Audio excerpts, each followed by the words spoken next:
Car crash cases, defective products, dangerous drugs, injuries, and abuse. Across the state of Alabama, the attorneys, proudly sponsored by the law firm of Hollis Wright, are here to serve you. Your tough legal questions answered by our experts. The attorneys, with Josh Wright from the law firm of Hollis Wright and host David Lamb. And welcome in to the attorneys. Thank you so much for being with us tonight. Got a real treat tonight, kind of a little different sort of show. Going to be joined by Chief A.C. Roper, Chief of Police, the city of Birmingham. Looking forward to spending a half hour with him, leading our conversation with the chief, partner at the firm of Hollis Wright, Carter Clay. Kind of a little different show we're doing tonight. It is a little different show, and I'm very proud to be a part of it, to be able to have Chief A.C. Roper here with us here this evening to kind of share with us some thoughts on where we are as a community from a crime fighting standpoint, from a law enforcement standpoint, kind of what's been going on over the last several years from a training standpoint, a funding standpoint, to try and really put us in the best position possible to serve and protect the citizens of our community. And a lot of people don't understand this, and I know to some extent Chief A.C. Roper probably wouldn't say this, but I feel like it's a thankless job to some extent, because a lot of what gets highlighted on the news are the murders and the crimes and things like that, and we really don't see the behind-the-scenes work that is going on, the really good work and the really good people at the City of Birmingham Police Department that are making our community safer each and every day. And right now, I understand it is probably around 1,000 uniformed officers that Chief Roper has to oversee and kind of manage, along with around 325 administrative support staff. So basically, he's on call 24/7, 7 days a week, and he's been doing this for right around a decade, which is, as I understand it, a very long time relative to the average tenure of police chiefs serving in major metropolitan areas, which I understand to be around 3 years. So he spent the last 10 years really serving and protecting our community as chief of police, and we really appreciate your service in that area. And I really enjoyed being at the surprise event with you several weeks ago to celebrate your decade of service as police chief. Well, we're honored to be here, so thank you for the opportunity, and thanks for attending. Time flies, they say, when you're having fun, but there's always highs and lows when you're in law enforcement, because there's great days, but then there's those days when you get that phone call and everything changes. And so it's been an honor to serve this in the city where I was born and raised, and the city will continue to do well. Well, and when we have guests like yourself on the show, I always like to ask this kind of as a first question, because I think it puts some context to everything, and to be able to give the viewers a little bit of background on yourself. How did you get involved in law enforcement in the first place, and is there something that occurred in your life that sort of influenced you to go in this direction? Well, as a kid, I had a heart for public service, and when I graduated high school at 17 from Phillips High School, right there in downtown Birmingham, I wrote on the last page of the memory book, and I share this story with the kids in schools when I go and talk about making good decisions. It asked about the goals in life, and I wrote 3 things. I wrote, number 1, I want to be a police officer. Number 2, I want to join the Army. And then number 3 was about marrying a sweet, pretty woman who understood me. So some kind of way God blessed me to do all 3. And so I started at UAB, and then started my career in policing at the Montgomery Police Department, and then was able to get hired by the Hoover Police Department, and then to Birmingham. So I was able to work my way back home. And and we've all been, in some form or fashion, we've been victimized. One of the most challenging moments for my family was when my 19-year-old brother was murdered here in Birmingham. My baby brother, my youngest brother. And so going through that, and then my wife had a brother who was murdered here in the city. And so we have that badge that we're not proud to wear, that we've both lost a sibling to senseless violence here in the city. And so we've dedicated a whole decade of our life to trying to make it better.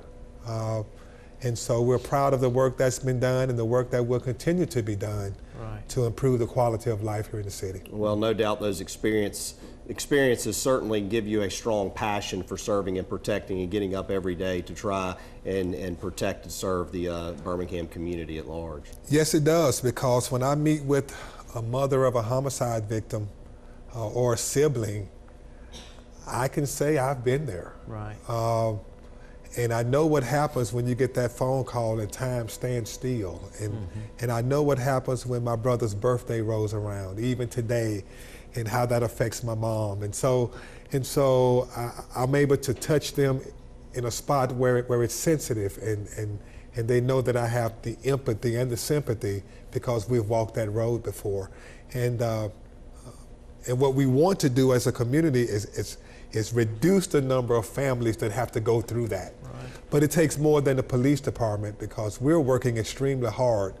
But it's really a community effort to really have long-term sustainable success. Now, being the police chief, obviously, and having all of the expectations placed on you, the managerial responsibilities that you have to delegate some responsibilities, no doubt. But I understand that you have kind of a unique approach. You're not just a delegator, so people need to understand that you still will roll up your sleeves and get your hands dirty and do some things. And one of the unique things I think that you do is you take a pretty active role in the recruits that are going through the police academy. Is that correct? Well, that is correct, because policing is people business. There are some organizations and public safety agencies out there that really rely on a lot of equipment. We rely on a small amount of equipment, vehicles, computers, and those types of things. But at the end of the day, when someone calls 911, we send an officer, a person, to try to solve that problem. And they may be 21 years old, and they're trying to address an issue that's been in the making for 10, 15, 20 years. They're trying to solve family problems that's been festering for decades and those types of things. And so having a personal touch with our recruits has been vitally important for me.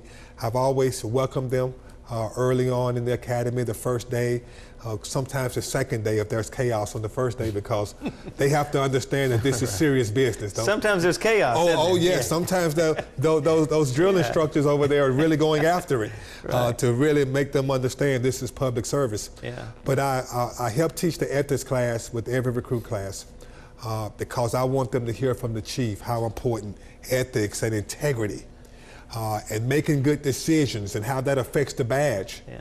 And it affects not only the officer, but it affects the entire agency. And much more than that, it affects the profession. Right. And so I also run with every recruit class, and before they graduate, we'll go out and run through the neighborhoods with them. That's how you stay so fit, huh? Well, we try. Hey, it's time for us to take our first break of the evening. We'll get into more of our conversation with Chief A.C. Roper of the city of Birmingham. Stay tuned. More of the attorneys coming right up.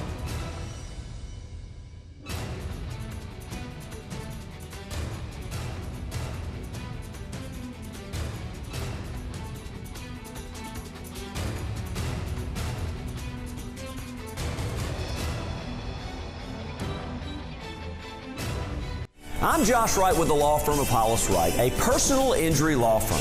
Thank you for watching The Attorneys. Now, we hope you, a friend, or a loved one never needs legal counsel for a case. But if you do, the goal of the show is simple: provide answers and legal counsel when you need it the most.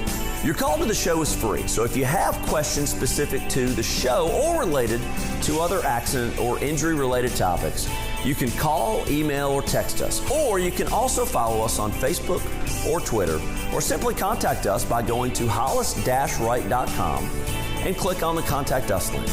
We know your time is valuable, so thank you for spending it with us watching The Attorneys.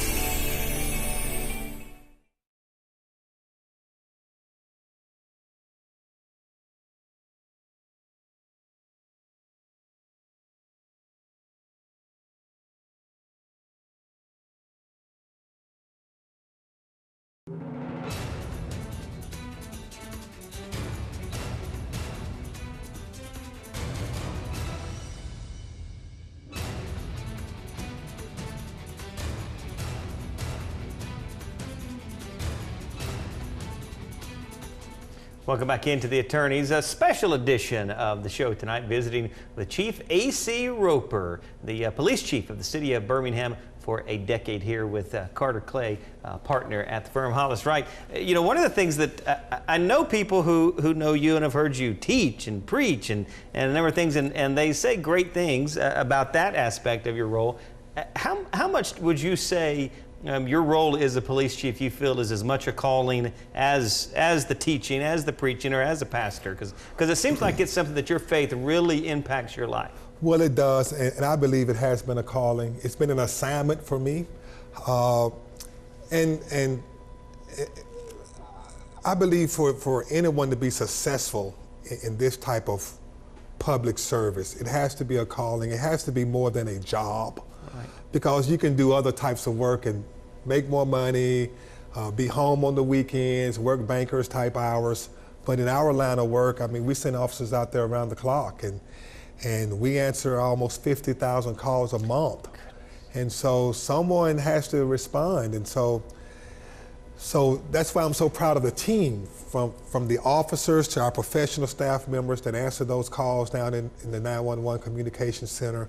All of them are really grinding every day. So for me, my faith and my integrity, that's been the basis. Because at the end of the day, there's times where the chief has to stand alone. Even though I have a great team, there are certain decisions I have to make that I cannot delegate. And so you have to make sure you're rooted and you're grounded with a good ethical foundation in order to do that. And so as we prepare to leave office, you know, that I'm proud to say we haven't had any scandals around the chief's office. Right. And when you look across the nation and see things that have occurred, we've tried to lead with ethics and integrity. You mentioned a minute ago that this was a calling for you, and so for the viewers out there watching, there certainly may very well be individual men and women out there that feel like maybe there's an opportunity in law enforcement for them, but maybe they're reluctant because of the safety issues and having to put their life and health on the line each day. But what are some of the basic requirements out there that you have to meet in order even to be eligible to go through the police academy and serve as a Birmingham police officer? Well, it's quite simple, and I would say we're short almost 100 officers right now. So we have the vacancies, but our challenge has been finding the people. And so we send our recruiting team out all the time, and they go to job fairs and career fairs and universities and all those types of things, and community events, because we're always looking for good people. So the basic requirements for the Birmingham Police Department is be 21 years of age.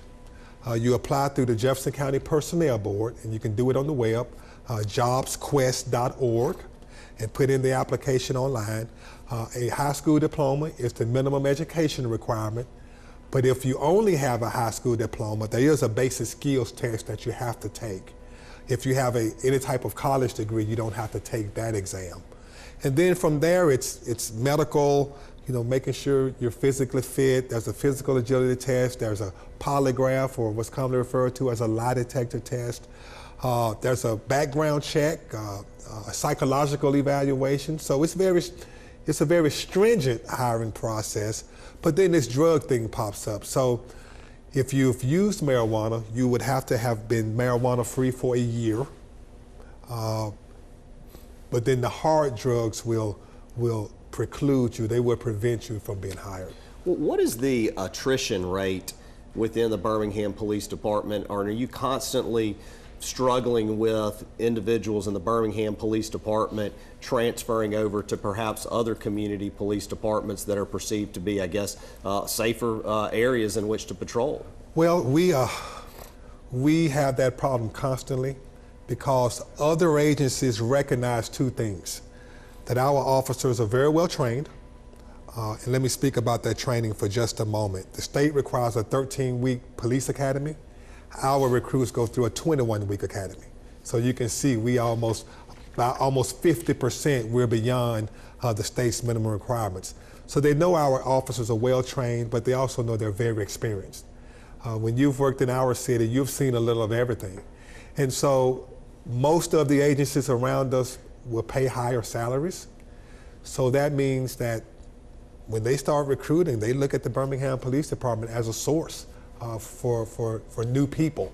And so we fight that battle constantly. And so as the new administration comes in, we have to do a better job of keeping our people right here. What types of key programs have you or your administration implemented over this decade of service that you think or would like to highlight as being very effective in impacting the community? Well, I think a couple really comes to mind. One is when you hear all the talk about community policing, for us that has never been a buzzword. We believe it, we just don't talk it. And so when you see us out walking in communities, sitting on porches, talking to our citizens, that's all regarding, it all revolves around community policing and building stronger bridges, because the police department can't be successful without community support. And so that work has been highlighted now as one of 6 cities in the nation as part of the Department of Justice National Initiative for Building Community Trust and Justice. In other words, when you looked at the last 2 to 3 years and all the policing challenges across the nation, the federal government said, who are those departments out there? Which ones are out there really doing great work that we can partner with and really become a model for other cities? And Birmingham was chosen as one of 6. Let me ask you a question. You were talking earlier about turnover and the challenges of hiring and keeping officers, good folks. What effect do you think that has had on Birmingham's increasing homicide rates and making some top 10 lists that we don't want to be on? Do you think that there's a correlation there? I think it's a mixture of several things. One is you can always do more when you have more people, as long as you're leading them correctly and deploying them correctly and all of that. Right. So I think that has a small impact. I think a bigger impact is it's not just Birmingham that's been affected. When you look across the nation, our homicide rates were decreasing. And here in Birmingham in 2014, we had the lowest homicide rate in almost 50 years. So we know how to do our part. Right. But there are some other factors that came into play. And I think a part of it was some of the riots and videos and distrust and things that you saw across the nation, because what we started to see was people starting to take the law into their own hands. Right. So you start having retaliatory shootings. And so maybe I'm victimized, but I don't call 911. I'm gonna get my friends together and we're gonna go over there and we'll take care of it. Right. And so you start seeing those types of things and more guns on the streets. The socioeconomic conditions that we're facing has been magnified when you think about some of the challenges out there in our most troubled communities. And so we've had this factor that's affecting us in public safety. But our robbery numbers are down, our burglary numbers are down, and so we're doing those things and impacting those crimes where we can impact. Right. But our homicide rate is primarily driven by people who know each other. Yeah. Time for us to take our second break of the evening. We'll do that right here. This is our final break, the final segment, coming up with Chief A.C. Roper of the City of Birmingham, and the attorneys continue.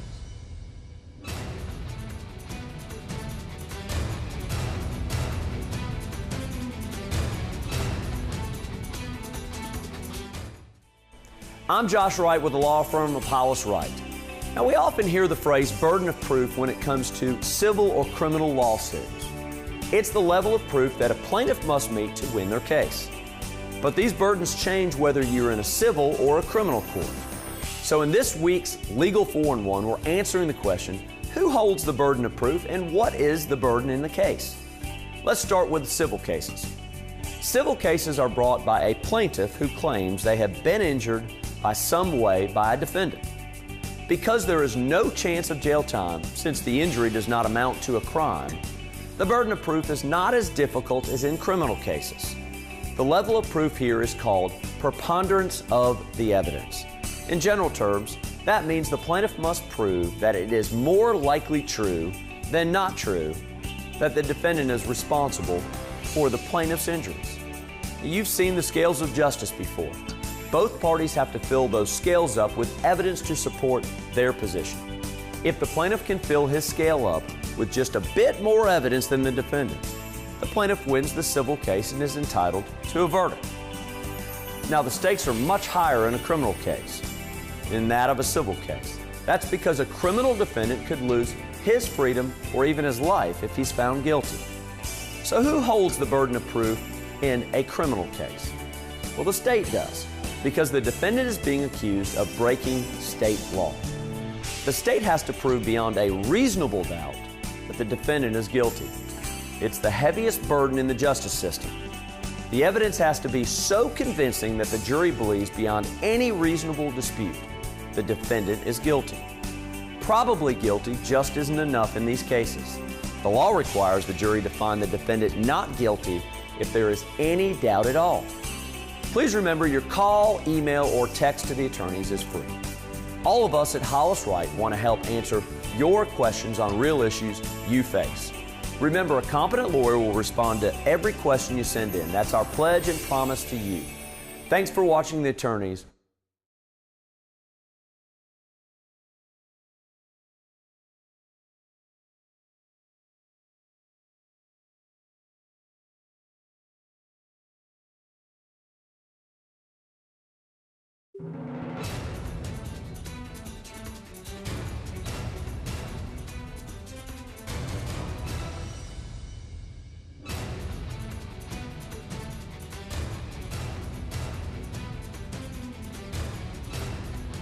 Important numbers to know there if you would like to get in touch with the City of Birmingham and the Police Department. Also, just a reminder, kind of a different show tonight, but still the attorneys of Hollis Wright standing by live to speak with you, a confidential conversation that will take place off the air. So if you have something, if you're in need of some legal advice, would love some feedback, some quality feedback on an issue you're going through, remember those attorneys from Hollis Wright are standing by even as we speak. Carter? Chief Roper, over the last several months, we have seen front and center news coverage associated with the opioid health crisis epidemic that's going on around our country. And obviously it's been going on for some period of time now. It's only been escalating. And what I wanted to do is kind of get your thoughts from a law enforcement standpoint in terms of the opioid epidemic, and how has that impacted your job in our community from a crime standpoint? Well, I'll tell you what, it's been one of the most challenging multifaceted problems that we've faced because it affects so many families on so many different levels. I'm glad to say that we're attacking this one a little different than we did those drug epidemics we've seen in other decades, because we understand now that there's a public health component to this. You just can't arrest your way out of it because the drugs are so addictive that if people don't get the proper treatment, they will digress and will continue to go right back at it and do whatever they have to do to get their hands on the drugs. Yeah. And so for us, it's really brought us together as a team. And so the federal government, our U.S. Attorney's Office here in Birmingham has been a leading proponent of developing this task force to go after it. The county, Birmingham Police Department, social service agencies, UAB and medical doctors, we're all working together to try to get the strategies that we need. The judges have a big role in that, because you can sentence someone to jail or sentence them to probation, but if you don't mandate treatment, it's one of the most addictive things that we've seen. And because of that, it affects crime from the standpoint people will do what it takes to get the next hit, to get the next pill. So burglaries, thefts, whatever it takes, they go after it. And so we've been working to hold our own here and try to make some progress, but this is truly one of those that law enforcement can't be the lead. Yeah, it sounds like you've got to attack the addiction, yes, rather than try and incarcerate or arrest your way out of this problem, because like you said, a lot of the people that are getting arrested, they're getting arrested for crimes that are not going to involve them being incarcerated for a long period of time. So they're going to be back on the streets in some period of time, and unless you address the addiction, they're just going to be right back. It's just the cycle is going to continue to repeat itself. Absolutely. And here in Alabama, our rates of prescribing pain medications is off the charts. We're one of the leading prescribers because we overprescribe. And so when people get addicted to the painkillers, it becomes a doorway to opioid addictions and then this criminal life of trying to get the next hit. And we've seen so many overdoses right here in Jefferson County. Who would have thought we would have seen a day where the overdose deaths would outnumber the homicides? And so it's really something that we're all working extremely hard on. Well, what advice or information would you provide any new administration that comes in, not only relative to addressing the opioid epidemic, but other criminal issues that are surrounding the Birmingham community? What information would you provide to them in that regard? Well, I would say you have to be smart. And so there are some programs and initiatives that we've started that can be tweaked as a new person comes in, a new administration comes in. But what we're doing regarding intelligence-led policing, because our violent crime activity is being driven by a small group of people, and you've got to focus on them. You can call it anything you want to call it, but there has to be an enforcement side, but there has to be a support side, because those people who grew up in conditions that didn't afford them the life opportunities that others received, you've got to help them some kind of way. And whether you do that through a social service agency or through an umbrella approach, but you've got to do something there. And so continue with the intelligence-led policing. You've got to resource the police department the right way. Not just the personnel, but the budgeting and the vehicles and the technology that it takes to be a much more efficient police department. We've struggled with that through the years, and you've seen me on TV talking about the condition of police cars and those types of things, and you've got to take care of the officers. So pay raises, longevity pay, all those things that we need to do to make them feel welcome and make them want to stay, we need to improve that. Well, what's interesting in getting prepared for the show, I came across a statistic, and I don't want to say I was surprised about it, but it's not something that I've ever thought about, and I think I'm going to say this correctly, but correct me if I'm wrong, that 75% of the violent crimes in the Birmingham area are committed by 0.5% of the population. So 0.5% of the population makes up for 75% of the crimes? Yes, and that stat is actually a national number that when studies have been done, and we've partnered with some of the leading criminologists in the nation, and we've ran our numbers, and those numbers hold true, that it's a small group that drives it, but it's not just the policing piece, it's the courts and the corrections piece that also has to line up, because you can arrest people over and over again, but if you don't do the things you need to do to get them off the street, they'll come right back out and continue to commit crimes. Hard to believe, only have a minute and a half remaining, but I know, Carter, you and the firm of Hollis Wright wanted to thank Chief for his service. Yeah, absolutely. One of the reasons I wanted Chief Roper to be on the show is that by and large, the vast majority of the time I think that you're on TV, you're probably talking about crimes being committed. You're talking about somebody who lost a loved one. And I think it's probably been pretty rare that you're actually appearing on TV in this type of light, where people get to see the real you, they get to see the great character that you have, the integrity that you have, and the faith that you have, and how that has not only driven you as a person, but has permeated throughout the Birmingham Police Department. And I just want to say thank you for your service, for your 10 years of service to the Birmingham community. I know that you're going to even bigger and greater heights in terms of serving. I think you indicated earlier when we were off air that you're too young to retire. That's right. Still a young guy. Absolutely. Yeah. So you still have a lot awesome. more to provide in the community, and we really appreciate your service. And so Thank if you you, have sir. any final thoughts going out, go ahead. Well, just to the citizens of Birmingham, I just appreciate your support through the years. Yeah, that's awesome. Well, we appreciate the time. Thanks to both of you. We're out of time, but Chief, congratulations, and thanks for being with us tonight. Thank you. Thank you so much. Thank you as always. We appreciate it. As we wrap things up, here's how you can get in touch with the firm. Have a great week, everybody. We'll see you next time on The Attorneys. Thanks for watching The Attorneys, sponsored by Hollis Wright.